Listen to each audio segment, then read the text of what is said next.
Welcome back to Twin State News. I'm Nicole Menner. The East Central District of the Fellowship of Christian Athletes presented their 2018 Coach of the Year Award earlier today.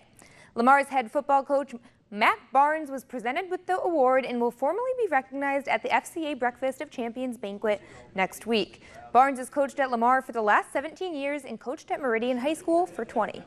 You know, they had told me a couple of weeks ago that, I was going to receive the award, and the banquet or the breakfast is next week, and Coach Stallings is speaking. And Coach Stallings was at Alabama and recruited one of the players they had at Meridian High School. So I've known Coach Stallings through the recruiting and through FCA. And FCA has just been such a valuable part of my family's life. So, it's something that's very special to us. And so it's, the whole situation's nice.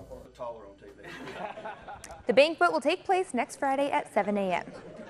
All right, time to give you a little taste of football season. Mississippi State had their first official spring practice Tuesday night under new head coach Joe Moorhead, and from the looks of things, he's not messing around. Hey, we got 15 of these opportunities. This is number one. We're not going to get this thing back. So for the next hour and 45 minutes, everything that you got mentally and physically, one rep at a time in a championship standard with great effort and execution. Let's invest this thing. Let's get better. Team on 3, grind on 6. 1, 2, 3, 4, 5, 6. Here we go. I don't know about you guys, but that gets me pretty pumped up for the season. As you heard him say, they have 15 practices throughout the spring, and they're now 2 in. This is a look at yesterday's. Tomorrow morning will be their first full pads workout, and it's open to the public beginning at 11:15. This, of course, all leading up to the maroon and white spring game on April 21st.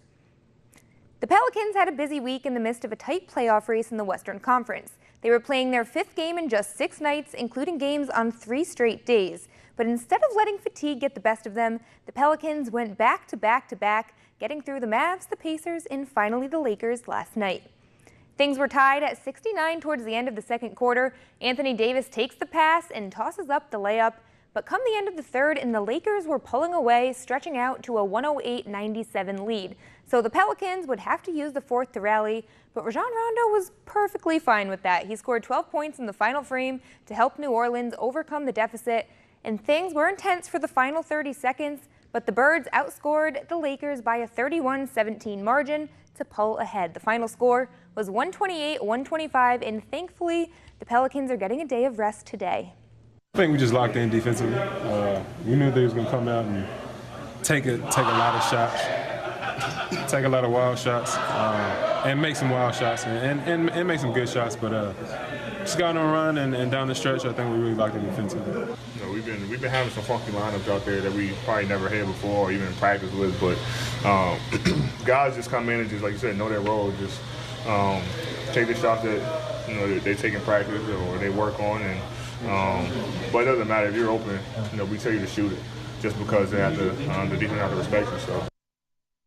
Race in the playoffs right now, but the Pelicans certainly stepped it up this week. Do you think they've got a good chance? I think so. They got some big wins this week, and I think they're going to have some momentum then going forward. And they definitely have it. Look forward to it. Yes. All right.